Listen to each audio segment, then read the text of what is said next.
The True Story of the Three Little Pigs by Scieszka. Everybody knows the story of the three little pigs, or at least they think they do. But I'll let you in on a little secret. Nobody knows the real story because nobody has ever heard my side of the story.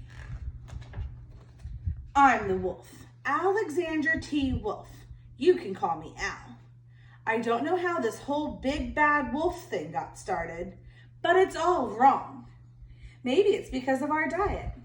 Hey, it's not my fault wolves eat cute little animals like bunnies and sheep and pigs. That's just the way we are. If cheeseburgers were cute, folks would probably think we were big bad and too. But like I was saying, the whole big bad wolf thing is all wrong. The real story is about a sneeze and a cup of sugar. This is the real story. Way back in Once Upon a Time, I was making a birthday cake for my dear old granny who had a terrible sneezing cold. I ran out of sugar. So I walked down the street to ask my neighbor for a cup of sugar. Now this neighbor was a pig. And he wasn't too bright either. He had built his whole house out of straw. Can you believe it? I mean, who in his right mind would build a house out of straw? So of course, the minute I knocked on the door, it fell right in. I didn't want to just walk into someone else's house, so I called, little pig, are you in?" No answer. I was just about to go home without the cup of sugar for my dear old granny's birthday cake. That's when my nose started to itch. I felt a sneeze coming on. Well, I huffed and I snuffed. And I sneezed a great sneeze. And you know what? The whole darn straw house fell down. And right in the middle of the pile of straw was the first little pig, dead as a doornail. He had been home the whole time. It seemed like a shame to leave a perfectly good ham dinner lying there in the straw, so I ate it up. Think of it as a big cheeseburger, just lying there. I was feeling a little bit better, but I still didn't have my cup of sugar, so I went to the next neighbor's house. This neighbor was the first little pig's brother. He was a little smarter, but not much. He had built his house out of sticks. I rang the doorbell on the stick house. Nobody answered. I called, Mr. Pig, are you in?" He yelled back, "Go away, wolf, you can't come in. I'm shaving the hairs on my chinny chin chin."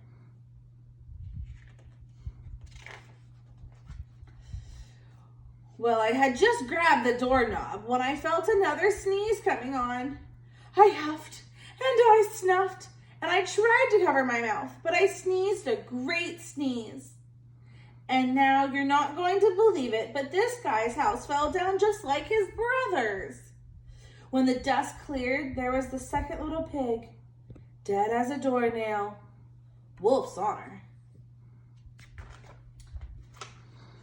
Now, you know food will spoil if you just leave it out in the open. So I did the only thing there was to do.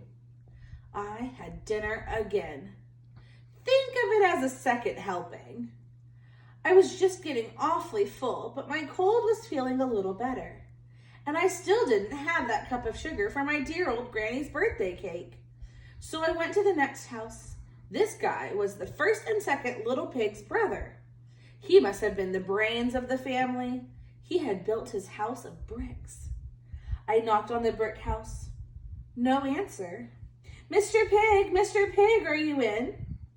And do you know what that rude little porker answered? "Get out of here, wolf. Don't bother me again." Talk about impolite. He probably had a whole sack full of sugar.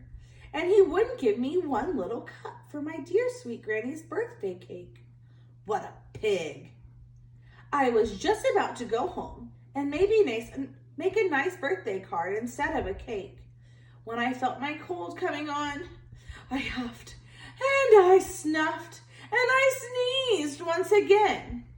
Then the third little pig yelled, "And your old granny can sit on a pin." Now, I'm usually pretty calm, but when somebody talks about my granny like that, I go a little crazy. When the cops drove up, of course, I was trying to break down this pig's door. And the whole time I was huffing and puffing and sneezing and making a real scene. The rest, as they say, is history. The news reporters find out about the 2 pigs I had for dinner. They figured a sick guy going to borrow a cup of sugar didn't sound very exciting. So they jazzed up the story with all that huff and puff and blow your house down. And they made me the big bad wolf. That's it. That's the real story. I was framed. But maybe you could loan me a cup of sugar. The end.